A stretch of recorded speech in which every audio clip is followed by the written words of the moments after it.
যে আগে যারা ক্ষমতায় ছিল বাংলাদেশের ভিতরে কোরআনের কথা বলতে দেয় নাই, হুজুরদেরকে বিধানের কথা বলতে দেয় নাই। একটা সময় এমন আসছে যে দুপুরের ভাত খেয়ে এরপরে বাংলাদেশ থেকে পালাইতে পারে নাই। কথা বলেন ঠিক কিনা?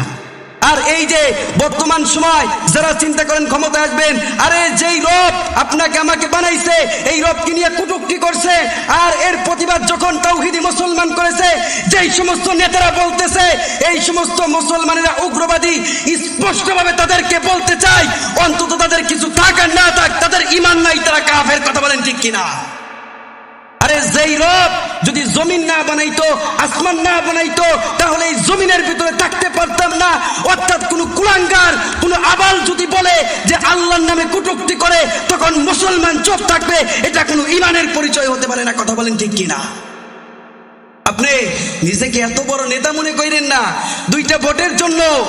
আরে যেই সমস্ত দলগুলো এখন দেখবেন দুইটা ভোটের জন্য যারা ঈমানকে বিলিয়ে দিচ্ছে, আল্লাহর কসম করে বলতে চাই, আল্লাহর কসম করে বলতেও পারি ওয়াল্লাহি তাল্লাহি বিল্লাহি, এরা যদি ক্ষমতায় আসে দেশকে বেচার জন্য এরা বিন্দু মাত্র পিছু পা হবে না। কথা বলেন ঠিক কিনা? আল্লাহর রাসূল সাল্লাল্লাহু আলাইহি ওয়াসাল্লাম হাদিসের ভিতরে বললেন, বাইনার রাজুলি ওয়া বাইনাল কুফরি তারকুস সালাহ। নামাজ ছেড়ে দেওয়া মানুষকে কুফরের সাথে মিলিয়ে দেয়। অর্থাৎ দেখেন এই যে হাদিস থেকে বুঝেন যে নামাজ ছেড়ে দেওয়া মানুষকে কুফরের সাথে মিলিয়ে দেয়। যারা নামাজ পড়ে না তারা বেশি পরিমাণে গুনাহের ভিতরে লিপ্ত থাকে। তখন তারা গুনাহ করে কিন্তু অন্তরের ভিতরে মনে হয় না আমি গুনাহ করতেছি, গুনাহ তাদেরকে সাড়া দেয় না, অথচ অপরিমাণে গুনাহ করতেছি। আল্লাহ আমাদের সকলকে নামাজ হিসাবে কবুল করুক, সকলে বলে আমিন।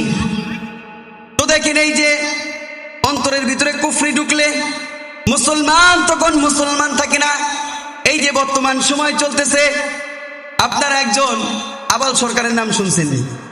যারা ইউটিউব দেখেন, এই বাংলার জমিনের ভিতরে যেই দেশে 95% মুসলমান বসবাস করে, একজন বাউল শিল্পী বলছে আল্লাহ কুরআনুল কারীমের ভিতরে যেই কথা বলছে তার নাকি কোনো আগা মাথা নাই। বলেন না নাউজুবিল্লাহ? এমন যদি কোনো শিল্পী থেকে থাকে, আমরা এই দেশের মুসলমান জনতা আমরা এক কথাই বলতে চাই, যারা আমাদের রবকে নিয়ে কটূক্তি করবে, যারা আল্লাহর বিরুদ্ধে খারাপ কথা বলবে, তাদেরকে এই দেশের ভিতরে থাকতে দেওয়া হবে না। কথা বলেন ঠিক কিনা? মুহতারাম হাজিরিন, তিনি সূরা নাস নিয়ে ব্যাখ্যা করছেন। আল্লাহ তাআলা রব্বুল আলামিন পবিত্র কুরআনুল কারীমের ভিতরে বলছেন, কুল আউযু বিরাব্বিন নাস মালিকিন নাস ইলাহিন নাস আল্লাযী ইউওয়াসওয়িসু। কিরকম ভাবে বলছে? খান্নাস, নাউজুবিল্লাহ, এরকম ভাবে বিকৃতি করে সে পড়ছে আর বলছে। এই সূরার ভিতরে লাস্টের অংশগুলা নাস দ্বারা আল্লাহ বুঝাইছে নাসার জন্য। বলেন না নাউজুবিল্লাহ? নাস দিয়ে আল্লাহ কি বুঝাইছে? নাসার জন্য। আর আমাদের দেশের কিছু নাখোশ বাবারা আছে, বৃদ্ধ হয়ে গেছে, নামাজ পড়ে না, এরা এই গান শুনে। আপনাদের এই দেশে আছে কি নাই? দেখবেন ফজরের নামাজের খবর থাকে না, কিন্তু সারা রাত্রি ভরে এই গান শুনে তারা। এমন আছে কি নাই? যারা শুনে আল্লাহ এদেরকে দিনে সহি বুঝ দান করুক, সকলে বলে আমিন। যারা এই গান শুনেন, এমন কি যারা করেন, উভয় পক্ষের ঈমান থাকে না। আল্লাহ তাআলা রব্বুল আলামিন বলতেছে, হে বান্দা আমাকে নিয়ে কটূক্তি করো, তুমি কি জানো আমি তোমার কিন রব হই? আমি কোন আল্লাহ তুমি কি জানো? আল্লাহ আমাদেরকে বলতেছেন, আল্লাহুল্লাযী খালাকাকুম সুম্মা রাযাকাকুম সুম্মা ইউমীতুকুম সুম্মা ইউহয়ীকুম। আল্লাহ তাআলা রব্বুল আলামিন বলতেছেন আমাদেরকে, ও বান্দারা শুনো, আমি আল্লাহ তোমাদেরকে বানিয়েছি, শুধু বানাই নাই, তোমাদেরকে রিজিক দিয়েছি। আবার আমি আল্লাহ তোমাদেরকে মৃত্যু দিব, আবার আমি আল্লাহ মৃত্যুর পরে তোমাদেরকে জীবিত করব। কথা বলেন, মৃত্যুর পরে যিনি আমাদেরকে জীবিত করবেন তিনি কে? আল্লাহ তাআলা রব্বুল আলামিন সূরা ইয়াসিনের ভিতরে বলতেছেন, فَإِذَا نُفِخَ فِي الصُّورِ فَصَعِقَ مَن فِي السَّمَاوَاتِ। আল্লাহ বলতেছেন, وَنُفِخَ فِي الصُّورِ فَإِذَا هُم مِّنَ الْأَجْدَاثِ إِلَى رَبِّهِمْ يَنسِلُونَ।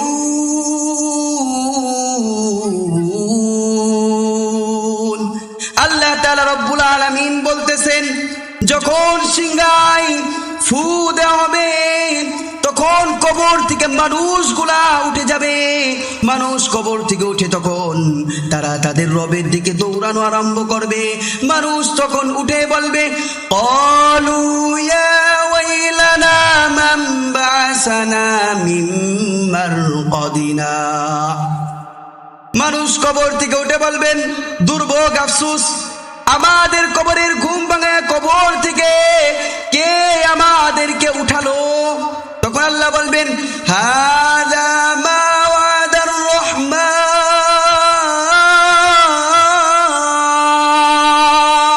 বলেন আল্লাহু আকবার।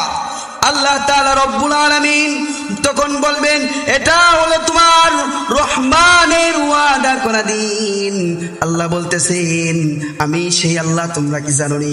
আল্লাহ বলতেছেন, আমি কোন আল্লাহ? আমার সাথে নাফরমানি করো, আমার নিয়ে কটূক্তি করো, আমি কোন আল্লাহ? শুনো, আল্লাহ বলতেছেন, ইন্নাহু হুয়া ইউবদিউ ওয়া ইউঈদ। আল্লাহ তাআলা রব্বুল আলামিন বলতেছেন, তিনি প্রথমবার অস্তিত্ব দান করেন। প্রথমবার অস্তিত্ব দান করেন মানে কি? এই যে দুনিয়ার ভিতরে আমাদেরকে দেহ দিছে, চেহারা দিছে, অস্তিত্ব, বুঝতে পারছেন কি আমার কথা? অতঃপর তিনি জীবিত করেন। ওই যে বললাম, জীবিত কখন করবেন? যখন নাকি সিংহায় ফুৎকার দেওয়া হবে। আল্লাহ সূরা বাকারার ভিতরে বলতেছেন, আল্লাহ সূরা বাকারার ভিতরে বলতেছেন, ইয়া আইয়ুহান নাসু উবুদু রাব্বাকুমুল্লাযী খলাকাকুম।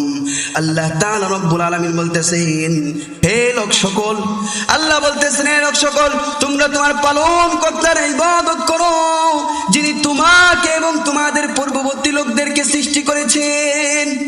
কোন প্রতিপালকের নামে কটূক্তি করো? আল্লাহ কোন আল্লাহ জানোনি? যে আল্লাহ তোমাকে আর আমাকে সৃষ্টি করেছেন। আল্লাহ সূরা দাহরের ভিতরে বলতেছেন, হাল আতা আলাল ইনসানি হিনুম মিনাদ দাহরি লাম ইয়াকুন শাইআম মাযকুরা। আল্লাহ বললেন, মানুষের উপরে এমন কিছু সময় অতিবাহিত হয়েছে যখন মানুষের কোনো পরিচয় ছিল না, মানুষের কোনো নাম ছিল না, মানুষের কোনো ঘর ছিল না, মানুষের কোনো বাড়ি ছিল না। আমি আল্লাহ ছাড়া তখন মানুষের কিছু ছিল না। আল্লাহ পরে বলতেছেন, ইন্না খালাকনাল ইনসানা মিন নুতফাতিন আমশাজ। আল্লাহ বলতেছেন, বান্দারে শুনো, আমি কোন আল্লাহ জানোনি? আমি সেই আল্লাহ, যে আল্লাহ আমি তোমাদেরকে মিশ্র শুক্র বিন্দু থেকে সৃষ্টি করেছি। কথা বলেন, আপনাকে আর আমাকে যিনি বানিয়েছেন তিনি কে? এই আল্লাহ তাআলা রব্বুল আলামিন আমাদেরকে আরো মনে করে দিতেছেন। আল্লাহ বলতেছেন, বান্দারে মনে করো, লাকাদ খালাকনাল ইনসানা ফি আহসানি তাকওয়িম। আল্লাহ বললেন, বান্দারে তোমারে আমি বানাইলাম সুন্দর একটা অবয়ব করে। আমি যত মাখলুক বানাইলাম, সকল মাখলুকের ভিতরে সবচাইতে তুমি মানুষ, তোমার আমি সবচাইতে সুন্দর করে বানাইলাম। বলেন আল্লাহু আকবার। এই আল্লাহ কোন আল্লাহ জানেননি? এই আল্লাহ সে আল্লাহ। আল্লাহ সূরা বাকারার ভিতরে বলতেছেন, আল্লাযী জাআলা লাকুমুল আরদা ফিরাশাও ওয়াস সামাআ বিনাআ। আল্লাহ তাআলা রব্বুল আলামিন পবিত্র কোরআনুল কারীমের ভিতরে বলতেছেন, যে মহান সত্তা তোমাদের জন্য জমিনকে বিছানা স্বরূপ বানিয়েছেন, তোমাদের জন্য যে আল্লাহ আসমানকে ছাদ স্বরূপ বানিয়েছেন। আল্লাহ আমাদেরকে শুনাইতেছেন, ও বান্দা শুনো, আমার নিয়ে কটূক্তি করো, আমার নিয়ে মন্তব্য করো। আমি আল্লাহ জমিনকে তোমাদের জন্য বিছানা স্বরূপ বানাইছি, আমি আল্লাহ আসমানকে তোমাদের জন্য ছাদ স্বরূপ বানাইছি। وأنزل من السماء ماء فأخرج به من الثمرات رزقا لكم। আল্লাহ তাআলা রব্বুল আলামিন বলতেছেন, আমি বান্দা শুনো, আসমান থেকে বৃষ্টি বর্ষণ করি, আর ওই বৃষ্টির পানি দিয়ে তোমাদের জন্য ফল ফসল সমূহ উৎপাদন করি তোমাদের খাদ্য হিসাবে। আমি আল্লাহ সেই আল্লাহ। আল্লাহ পরে আবারও বলতেছেন, ফালা তাজআলু লিল্লাহি আনদাদা ওয়া আনতুম তা'লামুন। আল্লাহ তাআলা রব্বুল আলামিন আমাদেরকে বলতেছেন, অতএব তোমরা আল্লাহর সাথে অন্য কাউকে সমকক্ষ করো না, আল্লাহর সাথে শরীক করো না। বস্তু তোমরা সবই জানো। কথা বলেন, আল্লাহ যা পারে দুনিয়ার ভিতরে এমন কেউ কি আছেন যে আল্লাহর মতো পারে? আল্লাহ বললেন সূরা মুলকের শেষ আয়াতের ভিতরে, কুল আরাআইতুম ইন আসবাহা মাউকুম গাওরান ফামান ইয়াতিকুম বিমাইন মাইন। আল্লাহ আমাদেরকে বলে দিলেন, আল্লাহ বলতেছেন, হে নবী আপনি বলে দিন, আমি যদি দুনিয়ার সকল নদীর, নহরের, সমুদ্রের পানিগুলা যদি বন্ধ করে দেই, তাহলে দুনিয়ার ভিতরে কি তাদেরকে আর কোনো আমি ছাড়া কোনো রব আছে যেই রব তাদেরকে সমুদ্র থেকে পানি খাওয়াবে? কথা বলেন, আছে? আল্লাহ যদি পানি বন্ধ করে দেন তাহলে দুনিয়ার ভিতরে, এই জমিনের ভিতরে পানি দিবে এমন কোন লোক আছে? আরে যদি এমন থাকতো, আল্লাহ যদি পানির দায়িত্ব দুনিয়ার মানুষের কাছে দিত, সূর্যের দায়িত্ব যদি মানুষের কাছে দিত, এই যে কিছুদিন আগে ক্ষমতা আসার আগে দেখছেন না? হ্যাঁ, দেখছেন তো আপনারা? যদি একটু বিরুদ্ধে যাইতেন, পানি কি করতো? কথা বলেন, বন্ধ করে দিত। রৌদ্র আলো আপনাকে পাওয়া বন্ধ করে দিত। এই জন্য আল্লাহ বলতেছেন, এমন কেউ কি আছেন যে পানিকে বন্ধ করে দিবে? আল্লাহ আমাদেরকে বলতেছেন কোন আল্লাহর নামে কটূক্তি করে। আল্লাহ সূরা বুরুজের ভিতরে বলতেছেন, যুল আরশিল মাজিদ।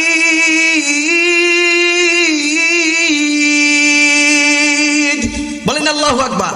আল্লাহ বলতেছেন, ও বান্দা শুনো, আমি কোন আল্লাহ জানোনি? কিয়ামতের দিন যখন ওয়াতাকুনুল জিবালু কাল আহিনিল মানফুস, যখন এত বড় বড় পাহাড়গুলা দেখতেছো, এই পাহাড়গুলা তুলার নাই উঠতে থাকবে, ওই দিন আমি আল্লাহ ছাড়া আর কেউ থাকবো না, যিনি হলেন আরশের মালিক। ফাআলুল লিমা ইউরিদ, তিনি যা চান তাই করেন। হাল আতাকা হাদিসুল জুনুদ। বলেন আল্লাহু আকবার। আল্লাহ তাআলা তার রাসূলকে বলতেছেন, আপনার কাছে কি খবর গিয়া পৌঁছেছে? কোন খবর? আল্লাহ বলতেছেন, ফিরআউনা ওয়া সামুদ। ফিরআউন এবং সামুদের, অর্থাৎ এই যে দেখেন আমার আলোচনা প্রায় শেষ পর্যায়ে। এই যে ফিরআউন আর সামুদ দিয়ে কি বুঝাইছে? যে আগে যারা ক্ষমতায় ছিল, বাংলাদেশের ভিতরে কোরআনের কথা বলতে দেয় নাই, হুজুরদেরকে বিধানের কথা বলতে দেয় নাই। একটা সময় এমন আসছে যে দুপুরের ভাত খেয়ে এরপরে বাংলাদেশ থেকে পালাইতে পারে নাই। কথা বলেন ঠিক কিনা? আর এই যে বর্তমান সময় যারা চিন্তা করেন ক্ষমতায় আসবেন, আরে যেই রব আপনাকে আমাকে বানাইছে এই রবকে নিয়ে কটূক্তি করছে, আর এর প্রতিবাদ যখন তাওহীদি মুসলমান করেছে, যেই সমস্ত নেতারা বলতেছে এই সমস্ত মুসলমানেরা উগ্রবাদী, স্পষ্টভাবে তাদেরকে বলতে চাই, অন্তত তাদের কিছু থাক আর না থাক, তাদের ঈমান নাই, তারা কাফের। কথা বলেন ঠিক কিনা? আরে যেই রব যদি জমিন না বানাইতো, আসমান না বানাইতো, তাহলে এই জমিনের ভিতরে থাকতে পারতাম না। অর্থাৎ কোন কুলাঙ্গার, কোন আবাল যদি বলে যে আল্লাহর নামে কটূক্তি করে, তখন মুসলমান চুপ থাকবে। এটা কোনো ঈমানের পরিচয় হতে পারে না। কথা বলেন ঠিক কিনা? আপনি নিজেকে এত বড় নেতা মনে করেন না দুইটা ভোটের জন্য। আরে যেই সমস্ত দলগুলো এখন দেখবেন দুইটা ভোটের জন্য যারা ঈমানকে বিলিয়ে দিচ্ছে, আল্লাহর কসম করে বলতে চাই, আল্লাহর কসম করে বলতেও পারি, ওয়াল্লাহি তাল্লাহি বিল্লাহি, এরা যদি ক্ষমতায় আসে দেশকে বেচার জন্য এরা বিন্দু মাত্র পিছু পা হবে না। কথা বলেন ঠিক কিনা? মোহতারাম হাজরিন, মানুষ চিনা রাখেন যে আপনি মুসলমান, আপনার রবকে গালি দিবে আর এরা তার প্রতিবাদ না করে উল্টা পথ নেবে। আল্লাহ তাআলা রব্বুল আলামিন তিনি পবিত্র কুরআনুল কারীমের ভিতরে বলতেছেন, মালউনিনা আইনামা সুকবু উখিযু ওয়া কুতিলু তাকতিলা। যেই সমস্ত কুলাঙ্গাররা তোমার আল্লাহকে নিয়ে কটূক্তি করে, যেই সমস্ত কুলাঙ্গাররা তোমার নবীকে নিয়ে কটূক্তি করে, তাকে যেখানেই পাও, যেভাবেই পাও, ওই অবস্থায় তাকে হত্যা করো। কথা বলেন, এই বিধান মূল্যায়ন না আল্লাহ। সুতরাং আল্লাহকে, আল্লাহর রাসূলকে নিয়ে কেউ কটূক্তি করবে, এটা কোনো সময় মুসলমানের বাচ্চা চুপ থাকতে পারে না। কথা বলেন ঠিক কিনা? সুতরাং যে আলোচনা করলাম সময় সংক্ষেপের ভিতরে, আপনারা জানি না কতটুকু কি বুঝতে পারলেন। আল্লাহ সুবহানাহু ওয়া তাআলা আমার